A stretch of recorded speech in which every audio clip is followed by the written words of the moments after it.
창세기 3장 후반부 14절부터 24절 오늘 본문으로 같이 묵상합니다. 하나님께서 정말 보시기에 심히 좋게 창조하신 그 세상이 이들의 불순종을 인해서 무너지는 그런 상황을 우리가 목격합니다. 마치 굉장히 아름다운 그런 음악을 이렇게 연주하던 그런 악단이 갑자기 지휘자가 없어서 불협화음을 만들어내는 것과 같이 정말 하나님 없이 하나님 스스로 높여서 하나님처럼 되고자 했던 어떤 그런 정말 그 의도로 하나님께서 정하신 그 길을 벗어나서 하나님의 금지 사항을 어긴 그 대가가 굉장히 엄중한 것을 보게 됩니다. 하나님께서 아담에게 나타나셔서 그 상황을 이제 이렇게 조사를 하시고 드디어 오늘 이제 14절부터는 그 하나님의 언도가 그죠? 심판의 언도가 이제 나오는 그런 순간이죠. 그 연루된 그런 대상들을 이제 셋이 있는데 그렇죠. 아담과 그 아내와 그 다음에 뱀이 있는데 그 순서를 이제 뱀부터 시작을 하죠. 뱀에게는 하나님께서 질문하지 않으세요, 그렇죠? 하와에게도 질문하시고 아담에게도 질문하셨는데 뱀에게는 질문하지 않으시고 그에게 심판의 저주의 그런 그 심판을 내리시죠. 여자에게도 그렇게 하시고 또 남자에게 아담에게도 하시지만 조금 이제 정도가 달라요, 그렇죠? 이 저주라는 단어는 뱀에게 이제 먼저 내리십니다. 결국 이제 하나님의 그 언도는 굉장히 그들의 어떤 그 시도와는 달리 하나님은 여전히 정말 이 모든 것을 통치하시고 다스리시는 그런 정말 주권적인 그런 분이신 것을 우리가 알게 되죠. 하나님께서 은혜를 베푸시고 또 이렇게 동산에서 거느실 같이 그렇게 친밀하게 그들과 함께 이렇게 계시는 그런 분이시지만 하나님은 또한 거룩하신 하나님이시죠. 죄를 심판하시는 하나님이신 것을 우리가 잊지 말아야 되죠. 결국 그래서 그들은 이 하나님의 말씀대로 하나님께서 심판하신 대로 그것이 그들에게 그대로 이제 그 결과가 나타나는 것을 보게 됩니다. 그만큼 하나님의 그 권위와 주권은 여전하다는 것을 우리가 알 수가 있어요. 뱀한테 어떻게 말씀하셨습니까? 모든 짐승보다 더욱 저주를 받아서 배로 다니고 살아있는 동안 흙을 먹을 것이다. 먹어라. 그렇죠? 이것은 엄청난 배로 다닌다는 얘기는 굴욕을 얘기하는 것이 완전히 패배해서 굴욕적인 모습을 보여주는 것이고 흙을 먹는다 이런 얘기는 완전히 이 어떤 하나님의 피조 세계에서 완전히 외톨이가 되는 완전히 이렇게 따돌림을 당하는 그런 모습을 얘기하고 있습니다. 뱀이 사실 뭘 그렇게 잘못했나 가만히 따져보면은 그렇게 잘못한 것이 없는 것 같아요. 그렇죠? 여자한테 대놓고 하나님께 불순종해라 이렇게 얘기한 적도 없고 그렇죠? 그 열매를 따먹어라 이렇게 얘기한 적도 없어요. 그죠? 그냥 하나님의 말씀을 약간 이렇게 꼬아가지고 아주 교묘하고 간교하게 그렇게 이렇게 살짝 그죠? 그런 미끼를 던진 것밖에 없습니다. 그렇죠? 그리고 따져보면 그렇게 거짓말을 한 것 같지도 않습니다. 그렇죠? 너가 이것을 따먹게 되면 눈이 밝아져서 하나님처럼 될 것이다. 뒤에 보면 그렇죠? 하나님께서도 이들이 우리 중에 하나같이 되었다라고 말씀하세요. 그렇죠? 그걸 보면은 이 사탄의 이 뱀의 말이 다 틀린 건 아니었습니다. 그렇죠? 그럼에도 불구하고 그의 어떤 그런 그 교묘한 그렇게 범죄하게 한 어떻게 보면 교사범과 같은 그런 그 죄를 엄중하게 물으신다는 것이죠. 결국 여자를 넘어지게 한 장본이기 때문에 하나님께서는 이런 저주의 심판을 그에게 내리십니다. 간단 명료합니다.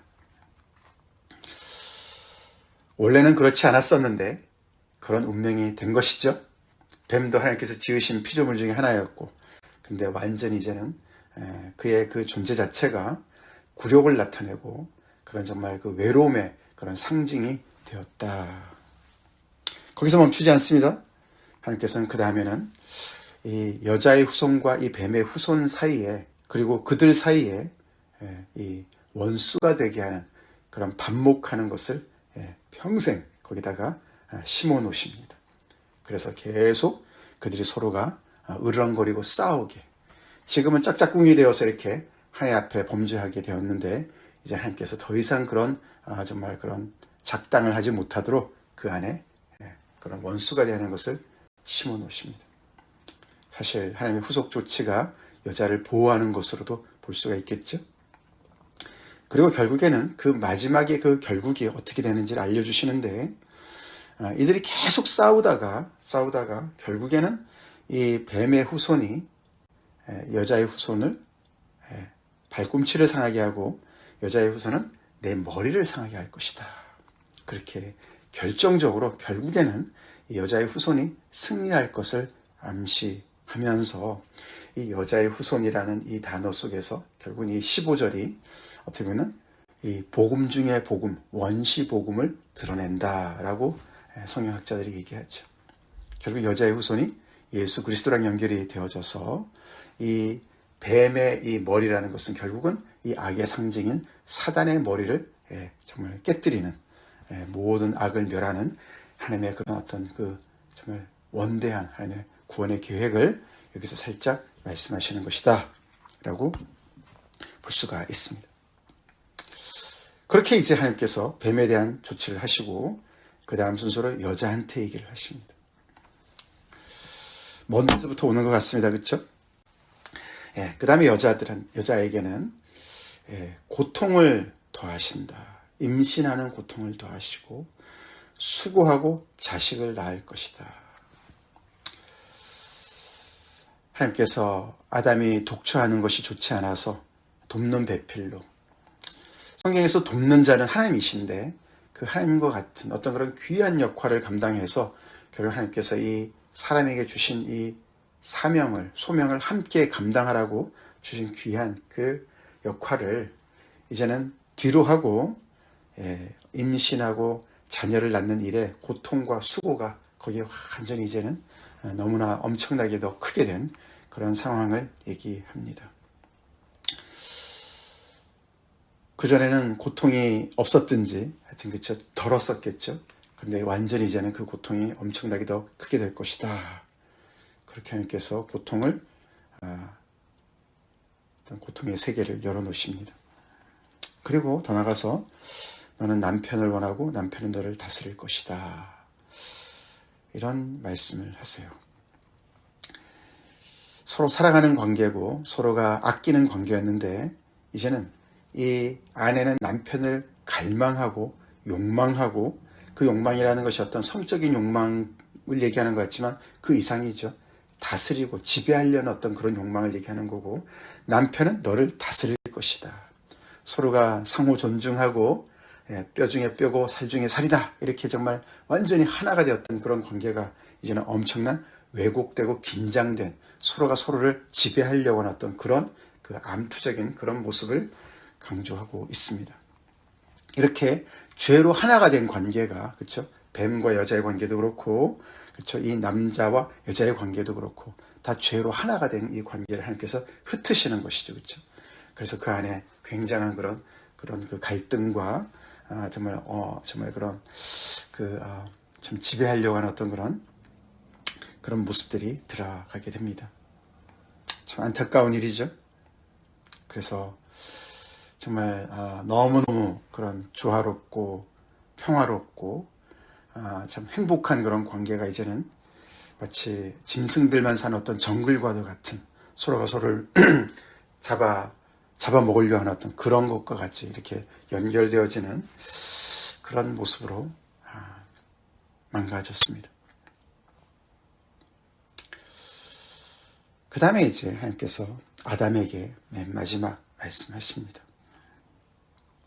근데 맨 마지막이지만 분량은 제일 길어요.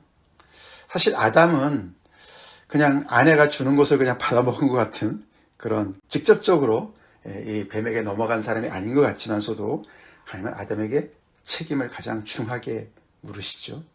그렇죠? 그래서 이렇게 가장 깁니다. 왜냐하면 하나님께서 그를 먼저 창조하시고 그에게 책임을 주셨기 때문에 아담의 책임이 큰 것이죠. 자, 그에게는 이렇게 말씀하십니다. 너가 내 말을 대신에 너가 내 말을 들었어야 되는데 너가 아내의 말을 들었다. 내 말 대신 아내의 말을 더 들었다. 그게 그의 잘못이었습니다. 그래서 하나님께서 직접 금지한 것을 어긴 것이죠. 근데 누가 저주를 받습니까? 아담이 저주를 받지 않고 땅이 아담 때문에 저주를 받았다. 왜 여자인 경우에도 저주 얘기는 없어요. 그렇죠? 그래서 가만히 보면은 이 정말 불순종으로 인해서 저주를 받긴 하는데 그 저주를 받는 대상이 위에 뱀이고 밑에 보면 땅이에요. 근데 사실 땅이 저주를 받지만 이 땅이 결국은 이 아담과 연결되어지는 것이죠. 아담이란 단어가 그게 아담아, 그게 땅이란 뜻이에요. 흙이란 뜻이에요. 그래서 이 아담의 어떤 그런 그 출신, 어떤 그런 거기서 출발한 그런 어떤 것도 되지만 또 하나님께서 땅을 다스리고 정복하라 그러지 않았습니까? 그렇죠? 그래서 그 땅을 다스리는 어떤 그런 권세를 주셨는데 이제는 그 땅이 저주를 받아서 아담과 싸우는 관계가 됐어요.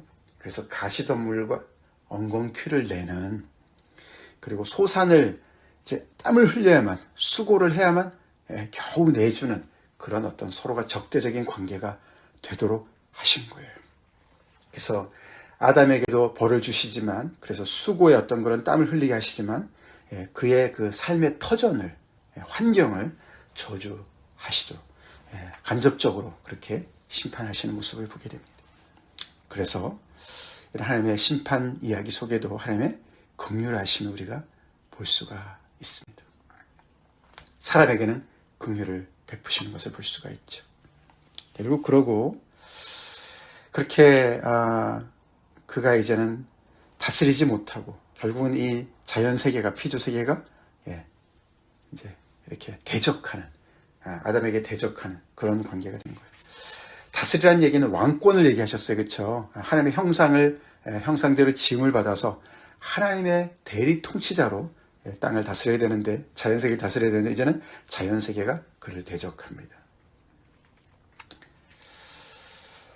그렇게 되고 결국 그 다음에 너는 흙이니 흙으로 돌아갈 것이라. 그래서 죽음이 이제는 필연이 된 것을 얘기합니다. 따먹지 않았으면 죽음이 안 왔을까? 열려 있었죠. 그렇죠?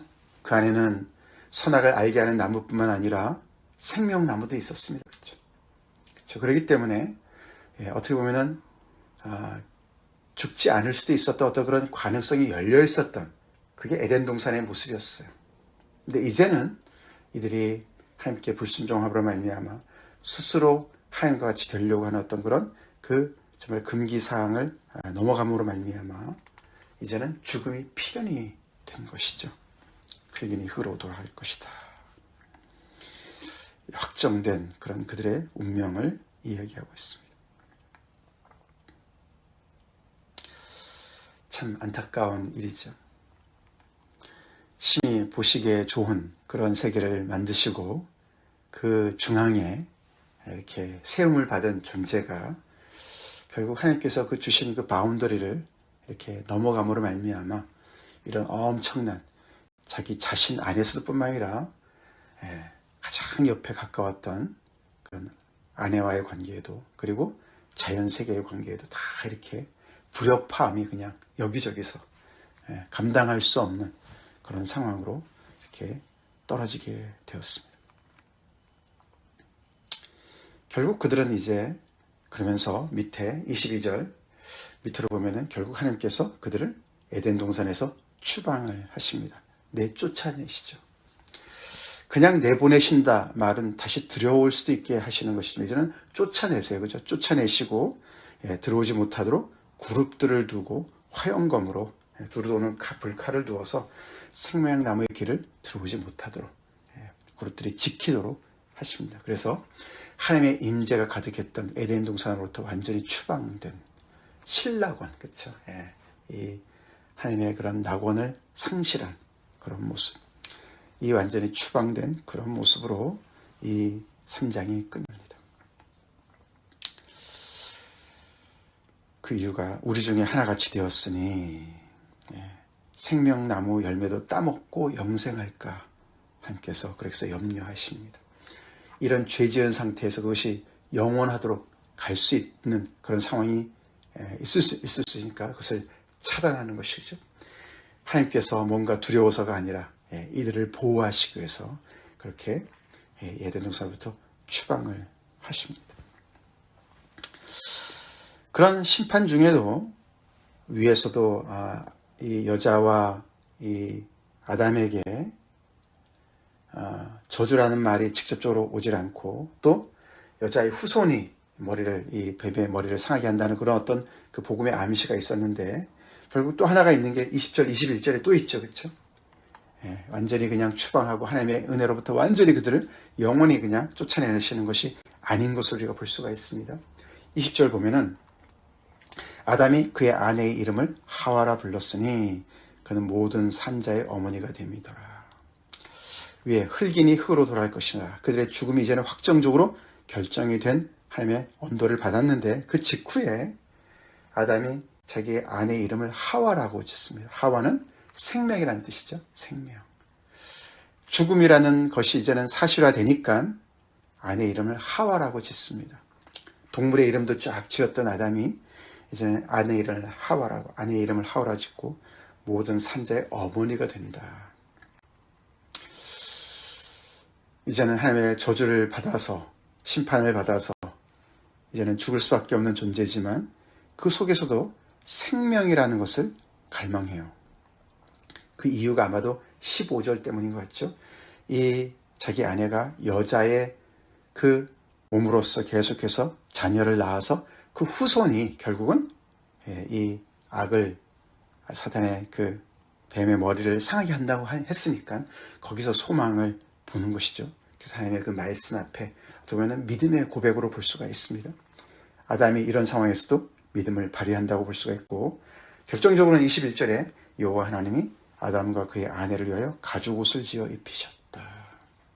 스스로 그 부끄러움을 가리기 위해서 무화과나무 잎으로 그렇게 부끄러움을 가리려고 했지만 하나님께서 조금 더 영원한 것은 아니지만 조금 더 효력이 있는 가죽옷을 지어서 입히십니다.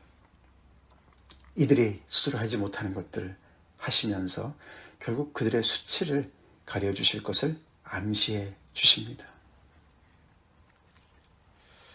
그래서 이렇게 에덴 동산에서 추방되긴 했지만서도 뭔가 앞으로 새로운 어떤 그런 소망을 그 불씨를 끄지 않으세요. 그렇죠? 여자의 후손이 내 머리를 상하게 할 것이라는 말씀과 가죽옷을 입히시는 것과 그 다음에 또 이렇게 생명의 나무를 또 이제 열매를 따먹지 못하도록 그것을 따먹어서 완전히 그들의 악이 그냥 그대로 영원토록 고착되지 않도록 뭔가 이렇게 추방은 하시지만 그것은 잠시 정말 어떤 다른 해결책을 위한 어떤 그런 잠시 방편인 것으로 우리가 읽히지요. 자, 그래서 하나님의 그런 긍휼을 우리가 보게 된다는 것이죠.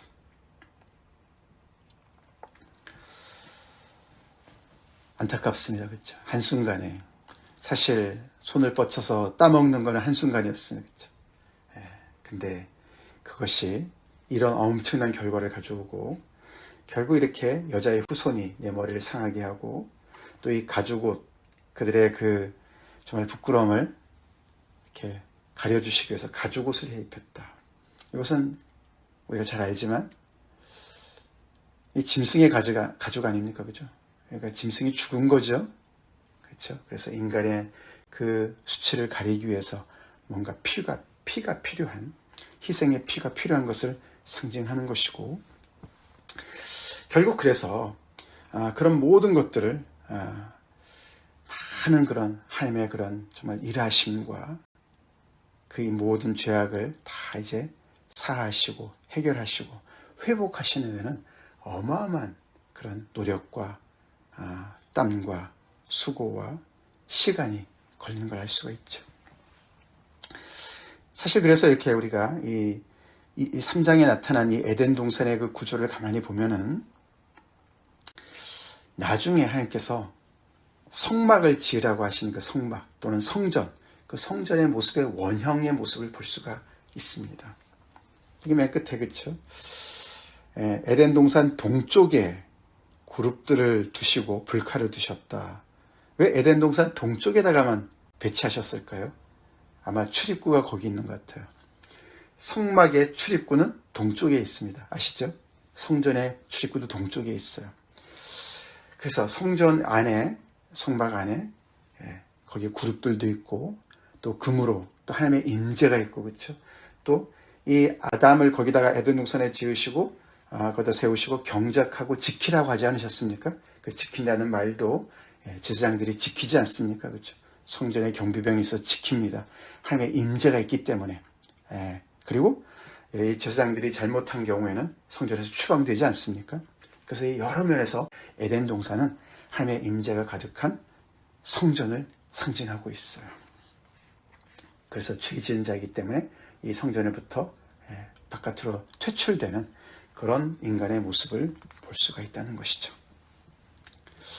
그래서 그러면서 볼 때 우리가 이 에덴 동산에서 쫓겨난 이 아담과 하와 결국은 이제 나중에 4장부터 보면은 가인은 점점 더 동쪽으로 더 가지 않습니까? 하나님의 임재로부터 더 멀리 갑니다.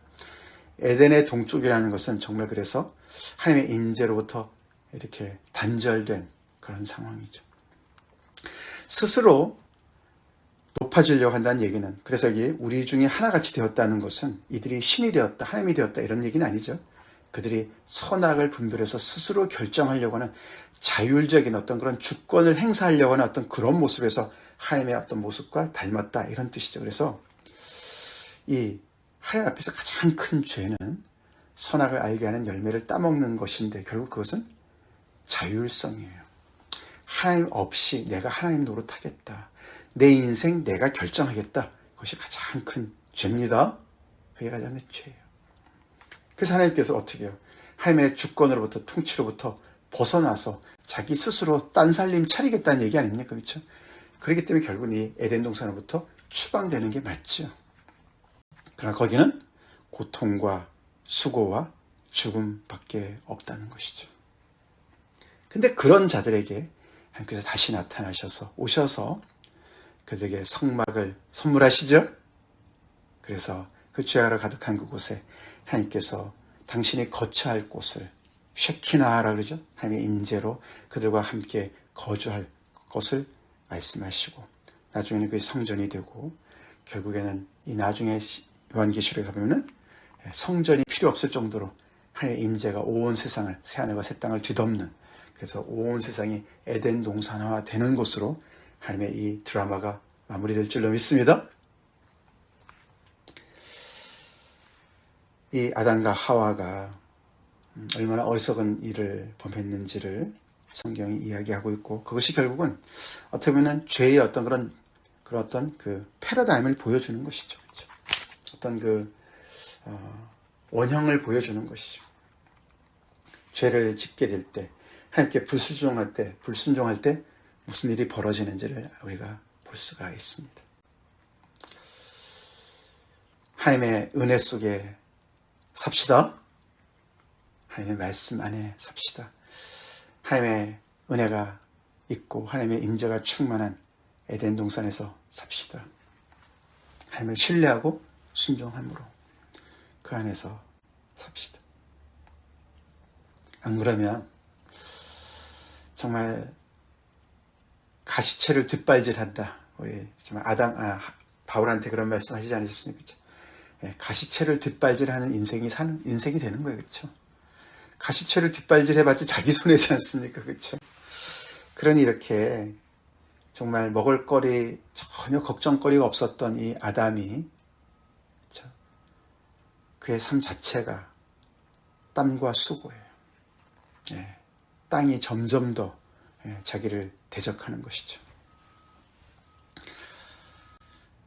하나님 없이 우리가 스스로 자신을 높여서 자기 인생 살려고 할 때 그렇게 결국은 살다가 흙으로 돌아가게 된다는 것을 우리가 보게 됩니다. 하나님께로 돌아가야 살 길이 생깁니다. 그렇죠? 하나님께서 이렇게 정말 이들은 일단은 이렇게 추방되었지만 이 모든 것들을 여자의 후손을 통해서 회복하신 하나님의 놀라우신 은혜. 지금 이렇게 에덴 동산을 지키는 그룹들, 그리고 두루 도는 불칼로 딱 지금 차단된 그런 것을, 마치 그것은 성전의 구조로 보면은 휘장이었습니다. 그렇죠? 지성소와 성소를 막는 휘장이었어요. 예수 그리스도께서 십자가에서 죽으실 때 그 휘장이 찢어졌습니다. 위로부터 아래까지 찢어졌어요. 예, 하나님의 이 임재 안으로 우리가 들어갈 수 있도록 길을 열어놓으셨습니다. 예수 그리스도께서 열어놓으셨어요. 그 하나님의 은혜 속에서 삽시다. 그리고 그 하나님을 떠나지 맙시다. 결국 이들이 지혜를 추구한 거예요. 그렇죠? 예, 선악을 알게 하는 나무의 실과를 따먹었다는 것은 결국은 지혜를 추구한 것입니다. 예, 실력 없이 알기만 하면 뭘 합니까? 그렇죠? 감당할지를 못하는데요. 그렇죠? 그래서 우리가 다 안다고 아는 게 다 정말 좋은 건 아닌 것을 알 수가 있어요. 그렇죠? 물론 우리가 신앙에서 그렇죠? 우리가 아는 것이 중요하죠. 근데 하나님을 머리로 지식적으로 옳고 그름을 따지면서 그것이 전부인 양 우리가 신앙생활 해서는 절대로 안 되죠. 그렇죠? 하나님께서 알려주신 만큼 잘 알고 그것을 우리가 전심을 다해서 우리가 하나님을 사랑하고 우리의 마음을 다해서 순종하는 것이 중요한 줄 믿습니다. 기도하겠습니다. 하나님, 창세기 3장 후반부를 묵상하며 죄의 결과를, 심각한 결과를 우리가 보면서 또 경각심을 갖습니다. 하나님의 엄중한 심판이 그대로 이루어졌습니다. 그 속에 아담과 하와가 살고 또 아버지 모든 인류가 사는 것을 봅니다. 하나님께서 심히 좋게 창조하신 그 세계가 이렇게 정말 아버지 무너진 것을 봅니다. 그런 중에도 하나님의 긍휼하심을 봅니다. 결국 그 고통과 수고로 또 죽음의 포로가 되어 살아가는 그런 인류를 불쌍히 여기시고 또 이렇게 아버지 불협함으로 가득한 이 세상을 불쌍히 여기시고 회복하실 하나님, 이미 또 아버지 그 일을 행하신 하나님, 그리스도 예수를 보내주신 하나님, 하나님의 놀라우신 그 은혜를 저희가 또 묵상하며 주님 앞에 나아갑니다. 아버지, 우리 스스로를 높여서 하나님으로 또 독립하려고 하는 자율적인 인생이 되려고 하는 그 성향 우리 안에도 있음을 고백하며 주님 앞에 회개합니다. 아버지, 하루하루 주님의 주권 아래서, 하나님의 통치 아래서 순종하며 아버지 신뢰하며 살아가는 저희가 되게 도와주시고 계속해서 하나님의 형상을 회복하는 저희의 삶 되기를 간절히 기도합니다. 아버지, 그래서 참 이 하나님의 그 창조의 질서를 역행해서 정말 수고로운, 정말 수고와 땀밖에 없는, 고통밖에 없는, 그래서 죽음으로 정말 아버지 귀결될 수밖에 없는 그런 삶에서 벗어나서 아버지 정말 하나님의 창조의 질서에 순응하며 순종하며 살게 하여 주시옵소서. 하나님의 이 놀라우신 이 은혜를, 이 아버지 하나님의 말씀을 아버지 우리 자신뿐만 아니라 또 아버지 또 전하는 우리 삶 되게 하여 주시옵소서. 예수님 이름 받들어 간절히 기도 올려옵나이다. 아멘.